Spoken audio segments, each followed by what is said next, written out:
Hello ভিয়াস, আমি আপনাদের আজকে কয়েকটা জেলার তথ্য জানাবো। বাংলাদেশের প্রথমে জানাবো ফরিদপুরে, তারপরে জানাবো রংপুর, তারপর নাটোর, তারপর রাজশাহী, তারপর যশোর, তারপর পাবনা জেলা, তারপরে জানাবো যে সর্বনিম্ন যেখানে কুষ্টিয়া জেলা। বর্তমান কয়েকটি জেলার তথ্য আজকে আমরা পেয়েছি এবং জানাবো, এবং বাংলাদেশের যে ঢাকা জুট মিল সম্পর্কে কিছু কথা বলবো। আপনারা শুনবেন এবং কি এগুলো জানতে পারবেন যে বাংলাদেশের বর্তমান বাজার খুচরা বেচাকেনা কত টাকা হচ্ছে, গাড়ি লোড কত টাকা হচ্ছে সোনালী আঁশ পাটের। বর্তমান বাংলাদেশের সোনালী আঁশ পাটের বাজার আমি জানাবো আজকে। ফরিদপুরে পাটের বেচাকেনা হচ্ছে 3200 থেকে শুরু করে 4000 পর্যন্ত ভালো লেভেলের পাটটা, কিন্তু সব পাট যে 4000 বেচাকেনা হচ্ছে তা না।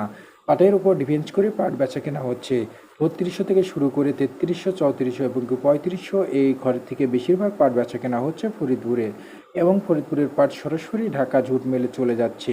বর্তমান ফরিদপুরের পাটের অবস্থা খুবই ভালো বললেই চলে। সেরা পাট পাওয়া যায় ফরিদপুরে। সেখানকার পাট উন্নয়ন তো অবশ্যই বেশি, কিন্তু বিদেশে সরাসরি সেখানকার ব্যবসায়ীরা রপ্তানিত করতে পারছে এখন বর্তমান। তারা যখনই বিদেশে রপ্তানিত করে তখনই পাটের দাম একটু হলেও বাড়ে। বাংলাদেশের পাটের দ্বিগুণ দাম হবে এটা জানিয়েছে বাংলাদেশের কৃষিমন্ত্রীরা, এবং কি বাংলাদেশের প্রধানমন্ত্রী বলেছে কৃষি কৃষি সারা বাংলাদেশ আমাদের কৃষির উপর নির্ভরশীল। আমরা কৃষকের পুরো চাহিদা আছে এবং সব কিছু আমরা দেখে তাদেরকে রেট দেওয়া হবে। বাংলাদেশের যে রাজশাহী জেলায় পাট বেচা কেনা হচ্ছে 3000 টাকা ভালো মানের পাটটা, এবং নিম্ন পাট বেচা কেনা হচ্ছে 2700 থেকে 2800 টাকা পর্যন্ত। পাট মিডিল অবস্থা পাটগুলো এই অবস্থায় বেচা কেনা হচ্ছে, কিন্তু আমরা বেশিরভাগ ভালো পাটটার চাহিদাই বেশি থাকছে রাজশাহী জেলায়। বাংলাদেশের যশোর জেলার তথ্য আমি এখন জানাবো আপনাদের জেলায়, যেখানে পাট সর্বোচ্চ ভালো মানের পাটটা বেচা কেনা হচ্ছে 2600 টাকা। সেখানকার পাট জানায় যে বাংলাদেশের যে যে যশোর জেলায় যে পাটের বাজার যে এতই কম তারা জানাচ্ছে, কিন্তু বাজার স্থায়িত ভালো দাম পাচ্ছে এখন বর্তমান। পাটের চাহিদা আছে, এবং বাংলাদেশের যে ঝুট মিলগুলো আছে ঢাকা এবং খুলনা, এবং কি বাংলাদেশে কুষ্টিয়া জেলায় একটা নতুন ঝুট মেলা হয়েছে, সেটা কিছুদিনের নাকি বদ্ধ ছিল, এখন খোলার ব্যবস্থাপনা করছে। বর্তমান বাংলাদেশের যে যশোর জেলার পাটের আকাঙ্ক্ষা ভালো দেখা দিলে ভালো দাম যাবে, কিন্তু বাংলাদেশের সব জেলায় তথ্য পেয়েছি পাট পাট 20 থেকে 25% পর্যন্ত বনছে। কয়েকটা জেলার তথ্য আমরা পেয়েছি।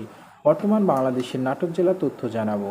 সেখানে পাটের বাজার খুব ভালো দিক প্রদর্শন করছে। 2800 থেকে 2900 বেচা কেনা হচ্ছে ভালো লেভেলের পাট, 2500 থেকে শুরু করে। বর্তমান বাংলাদেশের কয়েকটি জেলার পাটের দাম দিয়ে একটু হলেও বাড়ছে, এই কথা জানিয়েছে বাংলাদেশ কৃষি মন্ত্রণালয়। এবং বাংলাদেশের যে ঢাকা জুট মেল আছে সেখানে বসে পাটের চাহিদা আছে, আমরা পাট কিনতে থাকবো, এবং কি আমাদের মিলগুলো এখানে অবশ্যই পাট না হলে কিভাবে চলবে। আমরা পাট প্রচুর পরিমাণে পাটের চাহিদা আছে, আমরা কিনবো। বর্তমান বাংলাদেশে পাবনা জেলার তথ্য জানাচ্ছি। 3200 করে বেচা কেনা হচ্ছে পাবনা জেলার ভালো মানের পাটটা। সেখানে পাটের চাহিদা অনেক বেশি, কিন্তু ঢাকা মেলে পাটের চাহিদা অনেক বেশি, পাট হরদম চলে যাচ্ছে। বর্তমান আমি সর্বনিম্ন আপনাদের জানাবো যেখানকার পাটের বাজার। সেখানকার পাটের বাজার রংপুর পাটের বাজার স্থায়িত ভালো 3-এর উপরে বেচাকেনা আছে ভালো লেভেলের পাটটা। বর্তমান কুষ্টিয়া জেলার পাটের কোন তথ্য জানাবো এখন। বাংলাদেশের কুষ্টিয়া জেলা পাটের বাজার বর্তমান ভালো দিক প্রদর্শন করছে, যেখানে সর্বনিম্ন মানের পাট পাওয়া যায় কুষ্টিয়া জেলায়। সেখানে পাট আজকে বর্তমান পাওয়া যাচ্ছে, সেখানে খুচরা বেচাকেনা হচ্ছে 2100 থেকে 2200 টাকা, এবং গাড়ি লোডে 2300 থেকে 2400 টাকা। বর্তমান ভালো লেভেলের পাটটা 2500 পর্যন্ত কুষ্টিয়া জেলায় বেচাকেনা হচ্ছে, সেটা হিসনার পাট এবং ভালো লেভেলের ফরিদপুর লেভেলের পাট। বর্তমান কুষ্টিয়া জেলা যেখানে পাট বেচাকেনা হয়েছিল 2800 টাকা, সেই পাটটা এখন 2100-2200 পর্যন্ত বেচাকেনা হচ্ছে কুষ্টিয়া জেলা পাট। বাংলাদেশের কুষ্টিয়া জেলার মানুষ হতাশ হয়েছে, সেখানে এখন পাট মাত্র বনছে 15% পাট মাঠে দেখা দিয়েছে। 15% দেখা দিয়েছে অন্যান্য ধনচা এবং অন্যান্য শশার আবাদে তারা নিয়োযুক্তি।